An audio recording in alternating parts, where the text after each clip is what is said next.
welcome to Riptide Afterparty. Well, luckily none of us were in trainers, so we all got in.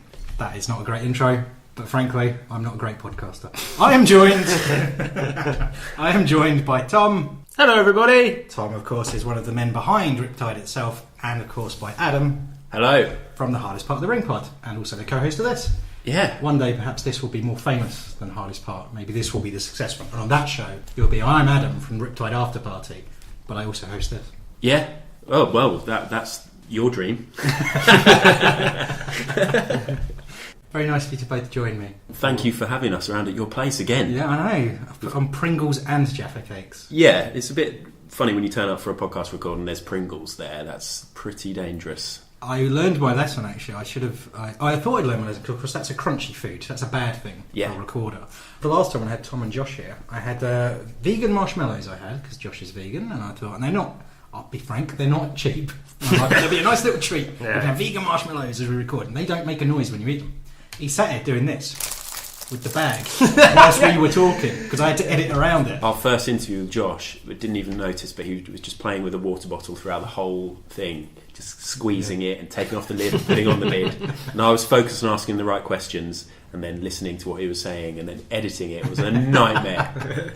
Well, what you may have gathered, listeners, is that Josh is not joining us for this episode since we're bad-mouthing him. Yeah. We actually do genuinely have an Ultimate Warrior stuffed toy sitting in for John. I'm not making this up. No. He really is sat at the fourth chair at the table in a Riptide t-shirt, because I thought it would be quite funny for you guys. Yeah, it's a similar vibe to having Josh here.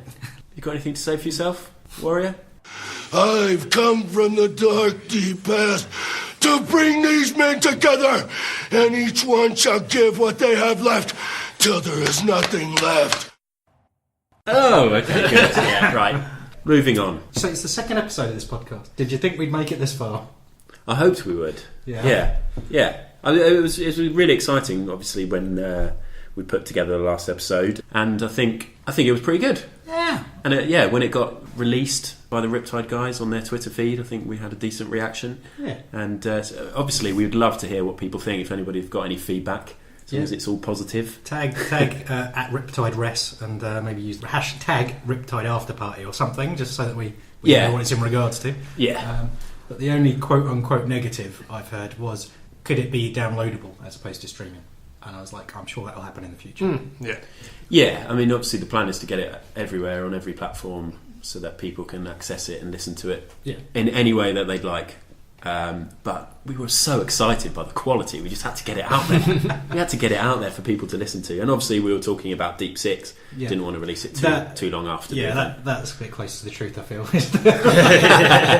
But yes, I was pleased with the first one. But I say that there's a tiny bit of housekeeping to do with the first episode. These are two very minor things, but God, they bug me. What happened? The first is, with that Lycos interview, I recommended a really good vegan food place at the Foundry pub in Brighton, and I called it Wolves Kitchen.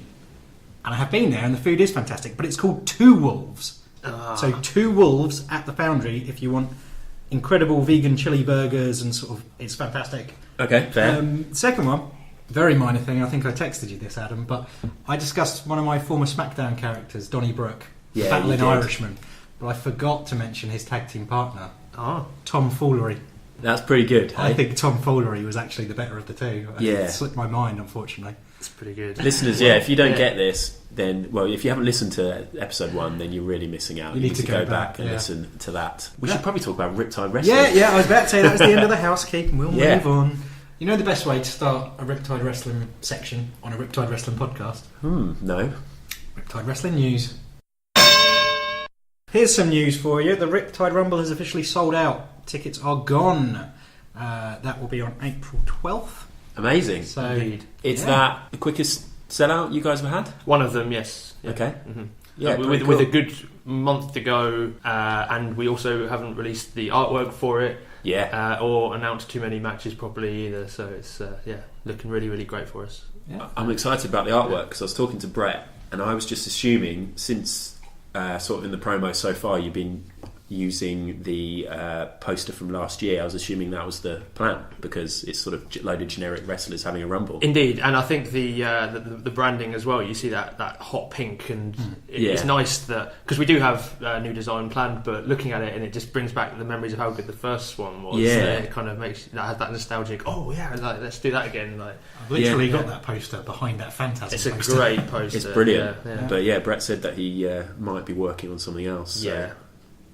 Keep him busy. It's good. It's good. He's doing loads of great stuff. And in fact, we're going to be chatting to Brett a little later on. We are in the podcast about something that ties into the second piece of Riptide news. Ooh, okay.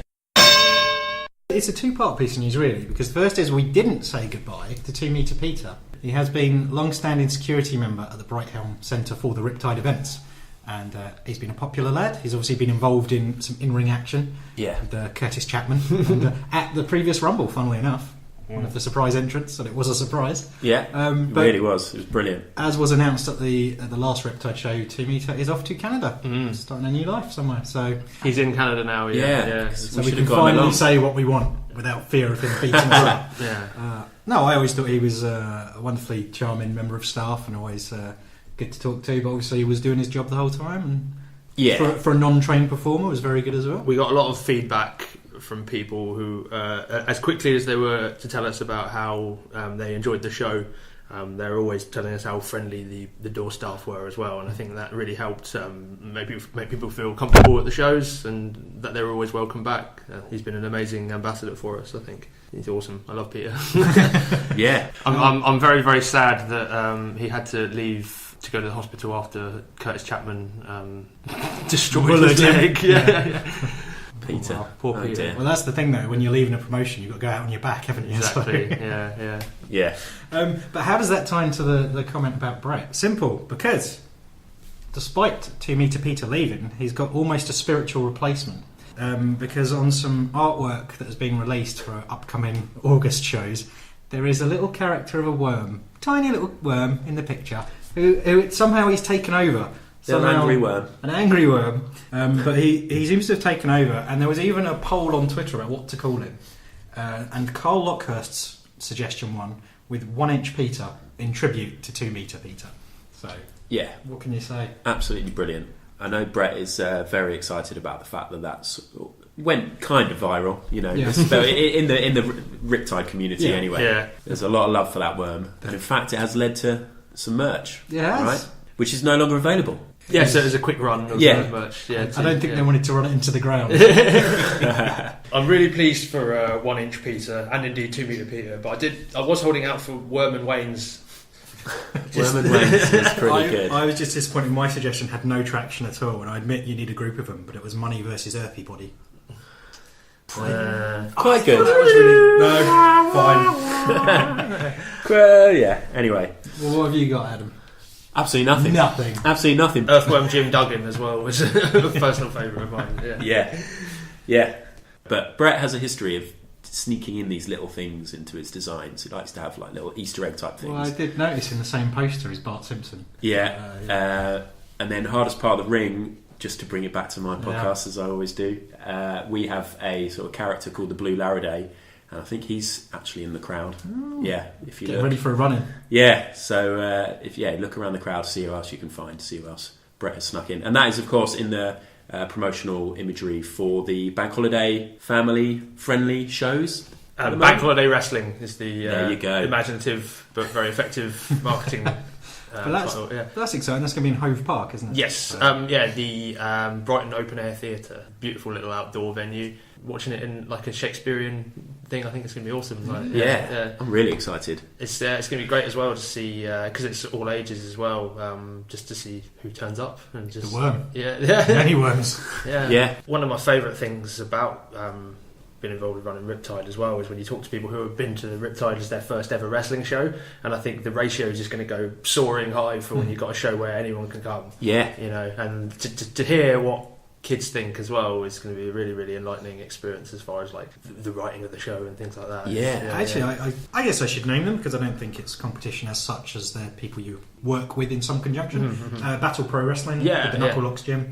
I was at a Battle Pro show and I was sat, it's a family friendly environment, and I was sat behind two very young kids, I would guess 7-ish, something like that, and they were amazing because absolutely every bump or hard hitting move was there was none. Oh, you saw him slap his leg. There was none of that. It was all real shock and awe. The bad guys got booed out of the building. The good guys looked like superheroes. Blew their mind. Perfect and audience. At one point there was a mystery opponent and they whispered to each other, "Is it going to be the Undertaker?" And you saw the mum sort of not want to disappoint them, and then with who it was, they were very happy, so it didn't matter. Imagine if they had been. But it was great. It really did sort of rekindle like a good feeling. Like, it's easy to go and enjoy wrestling as an adult, as we obviously all do, but it is nice to see it through someone else's eyes. It's the best, isn't it? Yeah, I can't wait to see how you guys book it and who you will have booked. I can imagine some wrestlers that you guys use a lot who will go down well with families, and some others who probably wouldn't. Will Paul Robinson be on that show? Who knows? It's the angry word, isn't it? He is the word. Yeah. I think Josh and I did go to a show once with Joey Ryan on the card, and it was a family friendly show, and we thought, I wonder how he's going to sort of tailor his act to this audience, and he just did the act just full on, kids going, touch it, and I don't know if this is. I mean, I'm enjoying it, but if someone walks in now and sees this, well, maybe that's one of the things for your family-friendly show is to go around the talent, just double check what they're planning. Yeah. Well, we've mentioned the worm a lot. Let's go to that footage now. Dad, look! It's Brett. Right, I am here with Brett, who is, of course, my podcast buddy on Hardest Part of the Ring, but is also, well, what are you? What are you, Brett? What are you for Riptide? Are you? I mean, in your Twitter it says you are the art director. Is that correct? Hello. Yes. It is. It's correct in as much as the more pictorial elements of Riptide. I wouldn't claim to be an overarching creative director. I have nothing to do with the actual wrestling side of things. Okay, cool. Maybe one day. Maybe day. That's the future. Yeah. Okay, cool. Well, I mean, we are here for one particular reason. We have a little guy we need to talk about, an angry worm, aka 1-inch Peter. This is mad. This is ridiculous that we're talking about this. But obviously, Riptide have got their bank holiday weekend shows, bank holiday wrestling, and the poster came out. And there we saw a lovely ring with two wrestlers doing their thing in the middle of the Brighton Open Air Theatre. And obviously, first of all, thought another great poster, looks really cool, lovely style, nice colours. And then I focused on the worm. The worm. And not only I focused on it, but, I mean, is it fair to say it kind of went viral, or is that over-egging it a bit? That might be over-egging it. It definitely went viral according to my mentions, though, on Twitter. Yeah. Fame at last for Brett Jones. Yeah. All it took was a little worm. Yeah, I'd say, it kind of went viral, at least within the independent wrestling community in Brighton. Before we knew it, Riptide were doing polls on their Twitter, trying to decide what the name of the worm would be. And he was christened 1-inch Peter. 1-inch Peter, yes. Yeah. So, I mean, what I've got to ask you, Brett, is why? How? Like, what's going on? Where did this worm come from? What's his origin story? Well, he's the remnants, or should I say the only survivor from the only game of worms I probably ever won in my past. Because I was terrible at that game. Okay. Nice. So yeah, he's just hanging around. He's popped up in a few of my non-wrestling illustrations, so maybe he'll appear more often now. Well, yeah, I wanted to say that obviously, I mean, I've spotted a lot in your work in the past, whether it be wrestling related or not. You like to add these little extra details or little Easter eggs, and I've spotted a couple of extra things on the Bank Holiday wrestling poster, which I won't mention now. Let other people discover themselves. But is that just something you do to keep yourself entertained, or? Yeah, it is. Obviously, being someone that loves drawing wrestling and illustration in general, I love pop culture, so I love just putting stupid little things in. Whether it relates to, films or existing stuff or just little characters that I like to draw myself. Nice. Well, who would have thought it would have captured people's imaginations in the way that it has? Because within a few days of the poster coming out, RIPTIDE released a T-shirt. Yes. The question is, did they get in touch with you and ask you to do that, or did they just slap it onto a blank template? What happened there? Yeah, no. Some things, Josh. Yeah, he just slaps it onto a blank template, so he doesn't have to receive feel an invoice from you. Yeah, I feel he probably, like with all the other stuff he gives me, the last thing he wants to do is, can you just put a worm on a T-shirt for me? So, I mean, obviously listeners might be thinking, where can I get this? I've seen the worm and I want that T-shirt, but unfortunately it was a 24-hour only thing. So you're either going to have to rip the shirt off the back of a fellow wrestling fan, or, I don't know, go on eBay, maybe? Do you think they'll be selling for hundreds of pounds? Thousands. Maybe you could sign a few, make them even more limited edition. Yes. Amazing. Okay, well, we could do another 10 minutes on the worm, but I don't know if that's really necessary. Yeah, no, probably not. Here we go. W-O-R-M. It's the worm. Oh, Brett, that was so interesting. Oh, he's got a sexy voice as well. Makes it so much better. Whoever did that chat with you just really put you at ease. Really good, really professional. On another level. Yeah. The sort of thing that should almost be taught in some sort of podcast Bible. Ooh. Slickness. Stop it, MJ. Right, let's move on with this. So we have got a recurring feature now. It's only our second episode, but recurring. Mm-hmm. Quite excited about that. Yeah. On the first episode, I pitched to everyone, if you're a wrestler, what would your gimmick, your character name, your finishing move, theme song be? I want to do a very similar thing, but we can only do that one once. So instead, in future episodes, I'm going to throw a gimmick out to everyone. You tell me what you come up with. We just want the name, the theme song, the finisher. That's it. So for this one, the gimmick is armed forces. So soldier, navy, air force, whichever you want. Something that ties into one of those. Or all of them if you're feeling particularly brave. My character is Action Fran, which was originally going to be Action Manuel, which would have made a bit more sense for the Action Man link. But I didn't want to do another dude. We were all men last time. So instead we have Action Fran. Action Fran is in the army. The theme song is going to be the Dad's Army theme tune. So the older, who do you think you are kidding, Mr. Hitler? Right. Maybe just whistled. Maybe not even with the lyrics. Hitler's not that... Well, I mean, I suppose he's timely with the current political climate, but also he has been defeated. And the finishing move, I really do know someone in the army, and he was always saying, take a knee, which means just stop for a minute, bend down, catch your breath. Take a knee. So, I'm going to have a knee drop off the top rope called the take a knee. Yeah. Pretty clever. Yeah, thank you. I thought you were going down the whole political take a knee thing there. Colin Kaepernick's finisher. Yeah. MJ's currently on one knee in his living room. Should Action Fran go to America, this could cause some real problems for her. Okay. Adam, what have you got? Why did you come to me first? Because you caught my eye, I'm afraid. Okay. I've got to admit that I've done terribly with this because MJ sort of sprung it on us just before and I can't think of anything. But I'll go through the path that my brain took. Okay. Because that might be more fun than the actual answer. I don't know, probably not. I wanted to do something Navy related. So I started thinking of, okay, what things are to do with the Navy? Couldn't think of anything.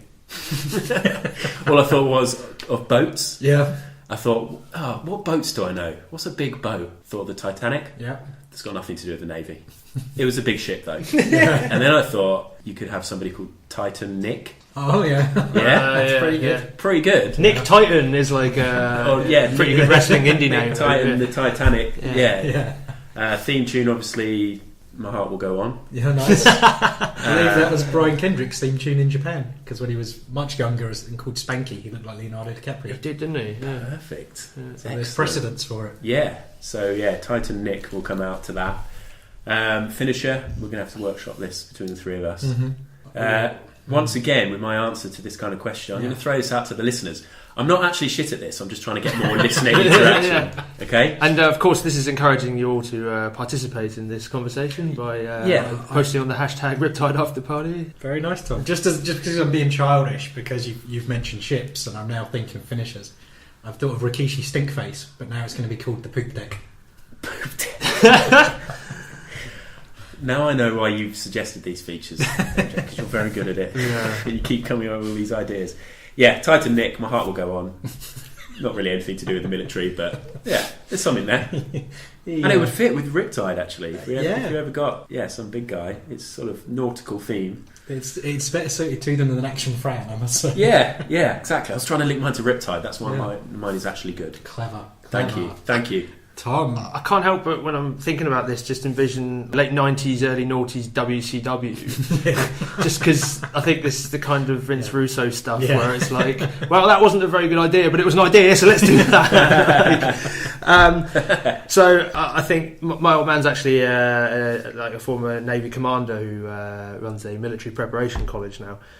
So naturally had to think about something very close, so a retired commander called Command a Lot. Yes. And I guess it'd be like, I mean, my dad isn't senile dad, but like I think, you know how Sergeant Slaughter in the 90s is just like, and like sort of would go around and just being like, everyone's really soft maggots and all that, you know, and then trying to toughen them up. I think this would be just like a pious, be the best, or, you know, see the world differently kind of forces ambassador going around trying to get people to join the forces when they're completely not interested whatsoever. Just walking in like Lacey Evans has been doing in the middle of a match, and actually just sort of like, you know what you could do, pack all this in and join the forces. Yeah. I think obviously coming out to just the marching band, you know, just like with the snare drum maybe. That's just what Sergeant Slaughter did. Was it what he did? You've just ripped him off. Oh mate, yeah. What's old is new. Yeah. 7-year rule, man. It's all good.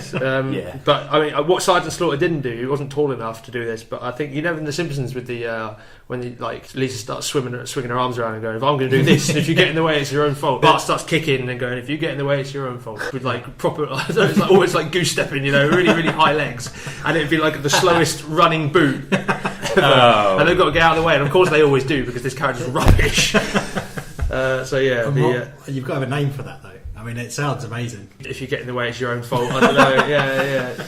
Catchy. Yeah. But also technically true. Yeah. So no Air Force love between us. And my family's got an Air Force history. I think that's because Daniel Bryan comes out to Flight of the Valkyries, and it's hard to come up with any other theme tune for an Air Force. No, I want an Air Force now, just to balance it. We can do this. Spitfire. Yeah. Prodigy song Spitfire as the theme tune. Yeah, okay, there you go. Reginald Arthur Farage for a name. It goes down a particular route. Yeah, grant you. Immediate heat. Yes. Had a finishing move. Chicken wing. Chicken wing. Yeah. That'll do. We'll take it. That's the best you get in Raf. I'm sorry. Yeah. Hey, that was if anyone asked, that was the Ultimate Warrior's suggestion. All right. Cheers, Warrior. What are you going to say to defend yourself? Kick the cockpit door down. Take the 2 pilots that have already made the sacrifice. Dispose of them. Assume the controls. Shove that control into a nosedive! Well, gentlemen, there was one particular feature I wanted to discuss on this podcast. Very recently, I was talking to a friend, someone whose opinions I trust, and he was basically saying how much he hates the cool heel, how irritating it is. He likes his heels to be die-in-the-wool bad guy, they don't get cheered, they are the evil that the good bounces off and the good radiates. And I was saying to him, yeah, but it's a different day and age, this isn't the 1960s or 70s, you know, things have moved on, and people like shades of grey, and you know, we're all a bit more or less polarised, I think. And I found myself, the more we talked about it, the more I was sort of going, actually, I think he might be right. I think I actually kind of miss the days of real heeldom. And there are some people who still practice both ways. And I just thought we could just generally discuss what's the take on a cool heel. I suppose I should say, I imagine anyone listening to a Riptide Afterparty podcast will probably know the term, but just to be clear, cool heel is the bad guy, but they elicit cheers, or they act like things don't bother them, or they're funny. Just something that makes you go, hey, I kind of dig that guy. I get his point of view, as opposed to just going to a traditional heel. Oh, you scumbag! Oh, I hate you. I don't want anything to do with you. That's the basic difference. And then traditionally following on from that, the heel wouldn't have merchandise or wouldn't have toys or T-shirts or whatever, because you wouldn't possibly want something that makes you go, "Oh, I hate you." Maybe a toy, so you could bash its head in with another one. But that's about it. Just get a sense of the room, I guess. And I'm curious, Tom, particularly because you work behind the scenes at RIPTIDE, you'll have a more, I guess, professional perspective than we might do. I do now, Let's start with that. And what's your take on Cool Heels? Yay or nay? Yay. Okay, Tom. No, I think it's just... what a heel move. Obviously, a lot of it depends on the level of wrestling that we're talking about, so I'd be interested to know if your friend was talking about indie wrestling shows that he goes to. He was, we were talking about indie. It's a very good point. I should have clarified it. We're talking about indie wrestling. So this is a made up example, but if we think of someone like Spike Trevay, very easy to hate at a RIPTIDE show, very booable, but you can literally go over and shake his hand and be nice to him, and he'll be nice back to you afterwards. I don't think I'm shattering any illusions, because that's the state of it. Now, would he be more effective if he was purely, I'm not having a photograph with you peasants? Does it make a difference? I think yes, that would be more effective, but I don't think it really matters, because most indie fans understand what indie wrestling is now. None of us are really thinking, there aren't really many blurred lines. We know that they're performers, and we know that they're acting to an extent when they get into the ring. And we also know that they're indie wrestlers, so most of them aren't doing this as their full-time job, and they're not making huge amounts of money. So they need to make money on merch, and a lot of them make a lot of money from their merch. So Spike needs to be there selling his stuff, shaking hands, meeting people. Some might say, okay, when they're at the merch stand, perhaps they need to keep their character up. Maybe they shouldn't be shaking hands. Maybe they should just be selling stuff and being rude to their customers to be in character. But they can't not do that, I think, at indie shows. Well, I'm not going to ignore you, Tom, because I do want to get your take on it. But the interesting thing is, I did once chat to Jimmy Havoc about this at a bar, and he'd had a few, so take this with a grain of salt. But I think I said to him something like, how do you feel about Paul Robinson not having any merch out? This was a few years back. Now Paul Robinson does have merch out. But Jimmy said something like, well, it depends. If you've got a day job that pays enough, then you can afford to be committed to your character. Yeah. But if you've got a less well-paying day job, then you need the extra income. So that's sort of context dependent, really. But then but maybe if you are going to go full heel and not be charming or funny or ever drop character, maybe that's how you get to the top and then start getting more bookings and get more money that way. It's almost like a sacrifice. Maybe. It's a difficult one, yeah. Let's get a professional sense. Tom, what's your headspace on this? So we've seen amazing cool heels like the NWO, for instance, and they've been hugely successful, and this is in huge boom periods as well. And I think it for reasons like that, and for D-Generation X and stuff like that, where you shouldn't just write off cool heels altogether. But I do think that cool heels get over at the expense of a babyface. I think if you're supposed to be cheering the babyface, and then there's an even cooler heel that comes along, it ruins, I think, some element of drama. To put into perspective, The Walking Dead, if anyone still watches it, I don't. No. And I stopped watching it when Negan appeared. Negan was probably the best baddie out of all of Walking Dead. Super charismatic, to the point where I actually didn't want to see him die or lose or get written out, but the whole story was about, when's Rick going to kill this guy? And it's like, well, actually, I'm emotionally not invested in this anymore, because the story that they're telling isn't very interesting to me. That's interesting, actually. So there is that. With regards to someone like Spike selling merchandise, I think it's, as you say, it's useful for him to make enough money to afford to be a wrestler by doing that. Yeah. But also someone like Chris Jericho, who, when he did his, I think 2008, 2009 heel run, where he came out in a suit and threw away all his catchphrases and all that sort of stuff, he negated any kind of merchandise sales. He refused to wear any of his t-shirts out there, because it was better for him as a businessman to really ramp up the performance level, so you get a better gig at WrestleMania, say. But then the same example, these days he's the dreaded heel in New Japan who turns up and causes chaos, but he's always wearing Alpha Club shirts and shilling his merch on his own podcast. Yeah, but I feel like the that particular heel run is often regarded as his best work. So as ever, as a performer or indeed as a contractor, you've sometimes got to weigh up, how much you're willing to suffer for your art. I mean, there is an argument that with the indie wrestlers, they could pick and choose. They perhaps Spike at Riptide, with the level of heel that he is at Riptide, he could choose not to sell his merch there and then sell everywhere else and still sell it online, and maybe it wouldn't make a huge difference, and that you could have a little bit of both. But that could be an interesting take on, if you, I know I'm talking fictional here, but if we stick with that example, let's say he doesn't sell merch at a Riptide show, he won't post for photos unless you turn up with some Spike merch you bought online, and then he'll do a photo, because that's a way of still promoting your brand and getting people to buy stuff, but also you're still fully in character of I didn't want anything to do with you unless you give me money. I think, and without, he might completely disagree, I think it's good business for him to do so in Brighton, because people wouldn't be so keen to buy his merchandise if they didn't know the guy behind the character. I think if they thought that guy's a genuine Tory, austerity-loving dickhead that only cares about himself, why would they buy his merchandise? Yeah, that's true. Well, we're sticking with the merch then, from a promotion perspective. So Riptide has, I'm sorry to keep using Spike as an example, he's a great example. He's a fantastic example. He's the biggest heel in Riptide. And he has great merch, so we'll stick with him. But as a promotion, Riptide has done merchandise in conjunction with Gideon Gray and Spike Trevay. From a production level, do you want to promote them almost as like, they're cool, get their stuff? I think both of those the marketing surrounding those merchandise is pretty good. So the Spike Trevay one was an anti-Spike Trevay t-shirt that we released because we figured it'd just be more in keeping with the Riptide spirit to be not wearing pro bad guy stuff.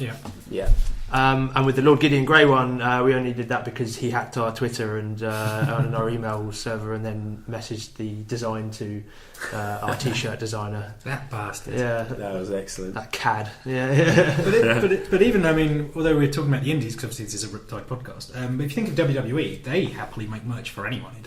I don't think they even have any concept of heel or face in terms of merchandise. To its detriment, I think. Yeah. Like sometimes it's just shades of grey. Again, takes you out of the. It could be the coolest heel in the world, but if the story's not engaging, and if the heel hasn't been a complete bastard to the babyface, then what's the it's a big problem at the moment, isn't it, in WWE? Yeah.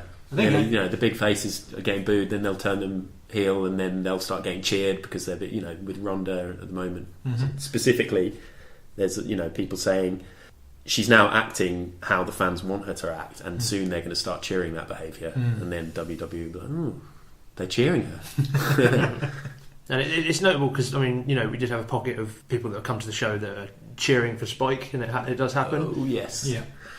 And I think to me that kind of when you're involved in the writing and the putting the show together, and what you really want is for everybody to have a good time, and the atmosphere is much better, I think, if everyone's cheering the good guy and booing the bad guy. That's not to say that I think there needs to be like laws placed down or anything like that. I think we're going to go into that at some point, about like crowd participation and where the line is drawn and things like that.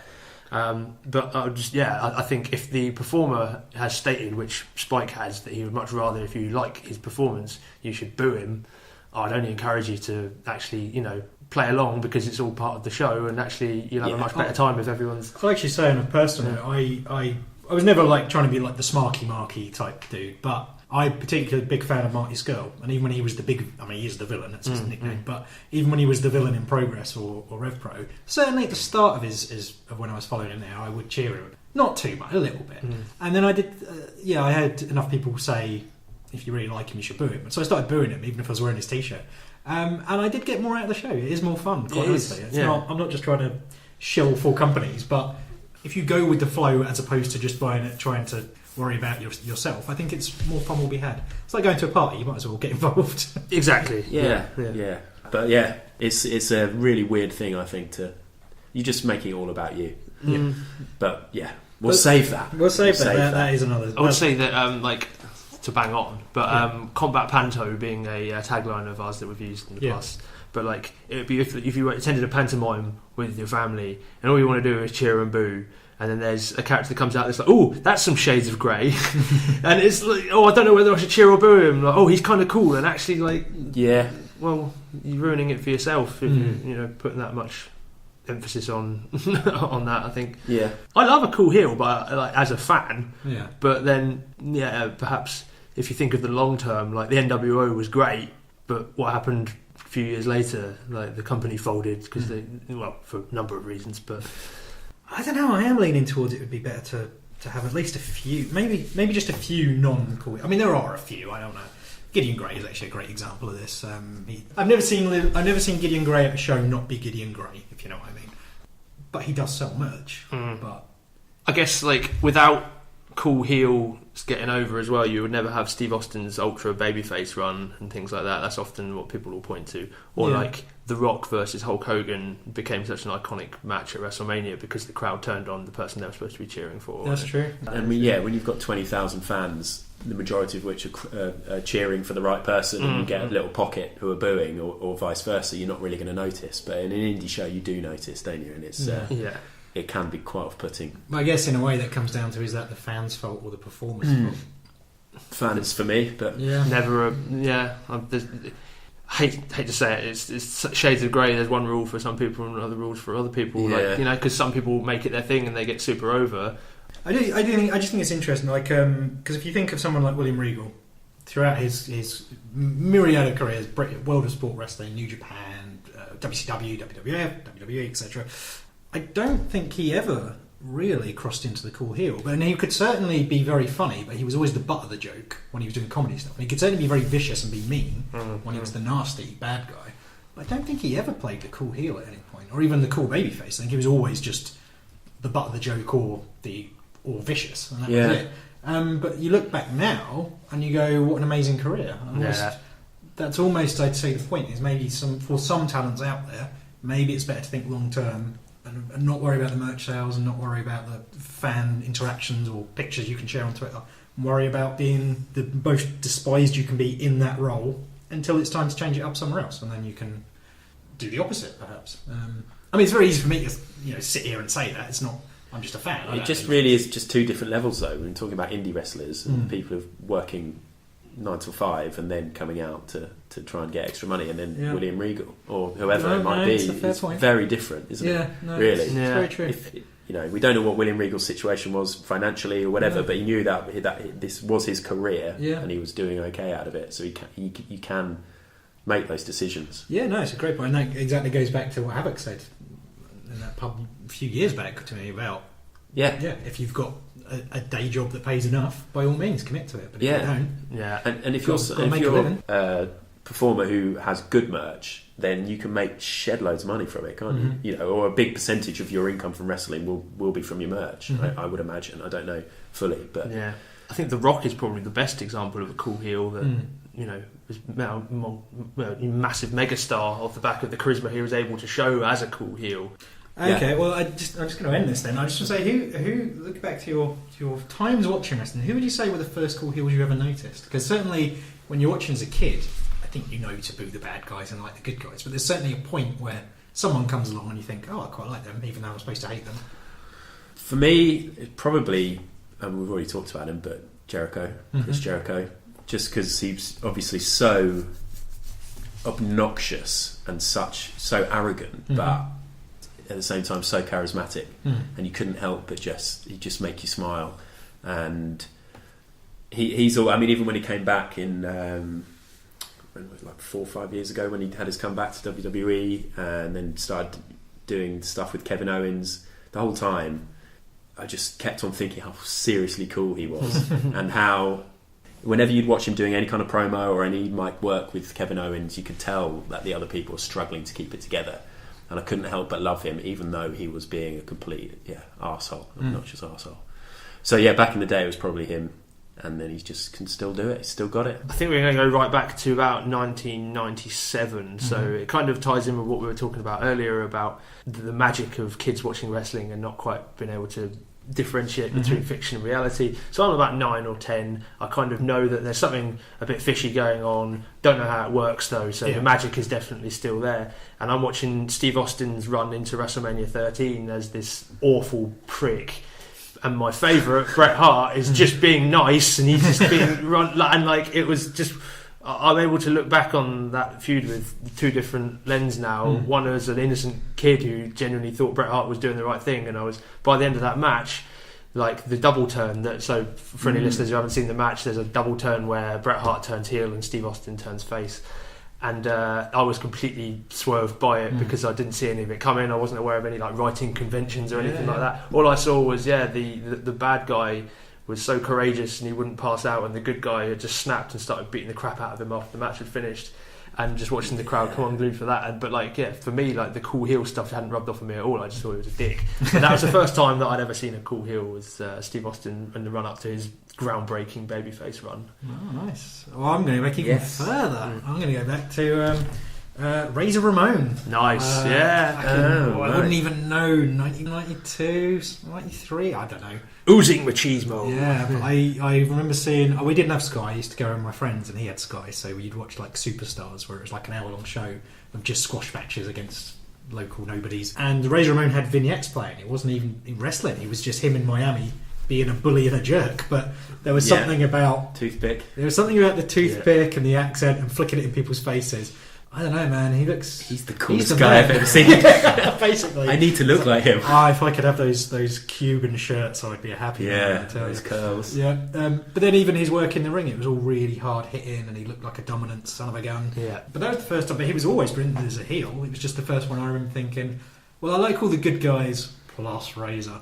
I came back into watching wrestling, so I'll probably mention a bunch of times on this podcast in the future, but I was scared off by Papa Shango and stopped watching wrestling for like a year and a half, 2 years. Well, I nearly mentioned him as my other cool heel. Yeah. I mean, now he's well cool. My true love. Yeah. But like Razor, when I first started watching, was when him and the 1-2-3 Kid had become friends after he'd beaten him. So like I saw like nice guy Razor Ramon. Like it remains the greatest wrestling shock in my entire life was seeing the 1-2-3 Kid beat Razor Ramon. Yeah. Because at the time, all jobber matches, and the Kid beat him. Yeah. And it wasn't like he was a known character. He was the Kid, right? He was the Kid who beat... And it was the same show, I think, when Marty Jannetty beat Shawn Michaels for the Intercontinental title, which never happened. I saw all this in a Dixon's on a Saturday lunchtime because we didn't have Sky Sports, and I was out with my parents. And, amazing. And I was like, we can't leave Dixon's for 35 minutes. I have to see what happens. Well, there we go. We've discussed cool heels a bit. I think all we've decided is it's a complicated matter, and it's going to change depending on what your income is, be it through wrestling or other means, and it's going to depend on what your own view of, I guess, the artistry is or your career projection. I don't think there is a clear answer, which means this was pointless. You've wasted my time, both of you.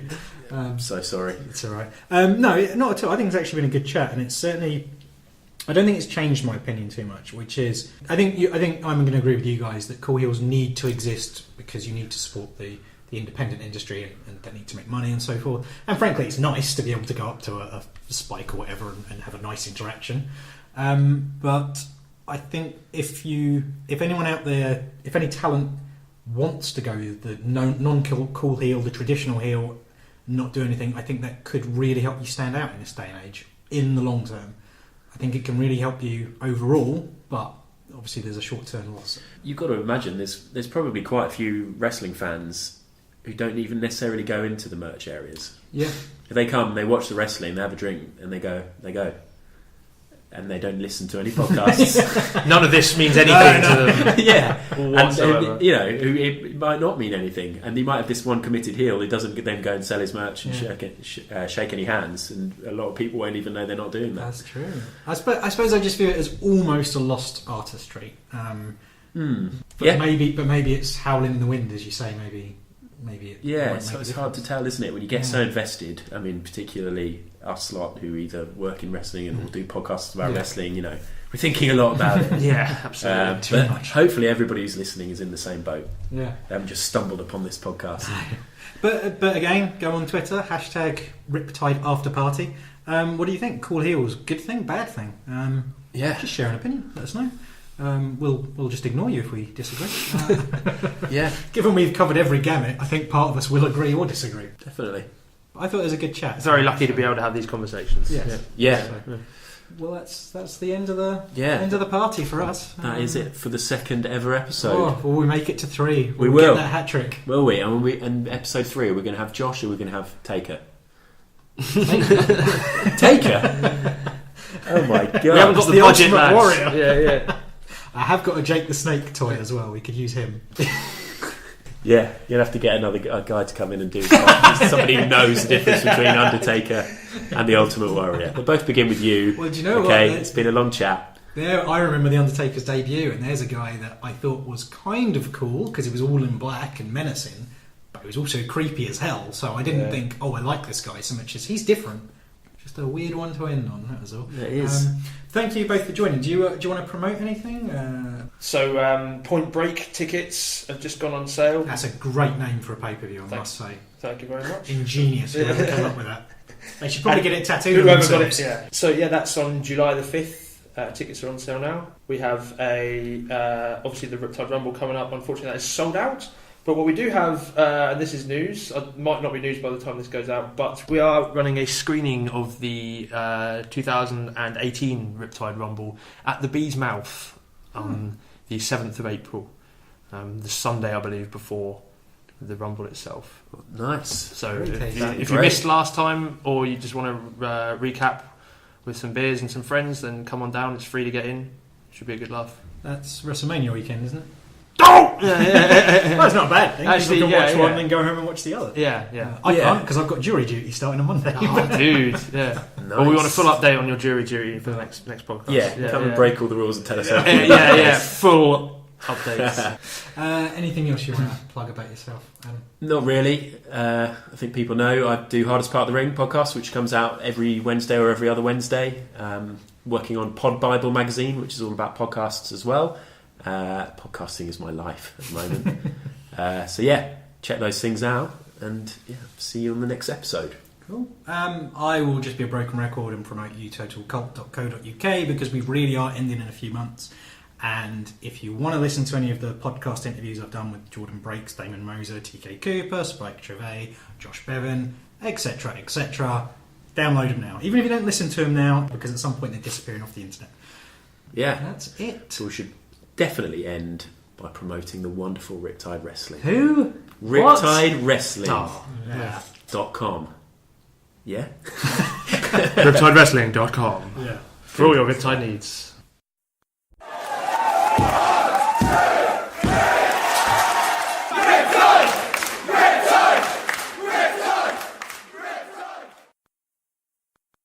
In an intro that's funny at first, but becomes less funny. Well, we could do it. It'd be probably the most awkward thing ever, but let's do it. That sounds absolutely horrendous. Who's going to start? Can you hold a note? I've never tried. I don't know if I'm going to be able to do it without laughing. Hello. That can go on the outside. That's the at the end. credit. We'll need to practice Forget that. Yeah.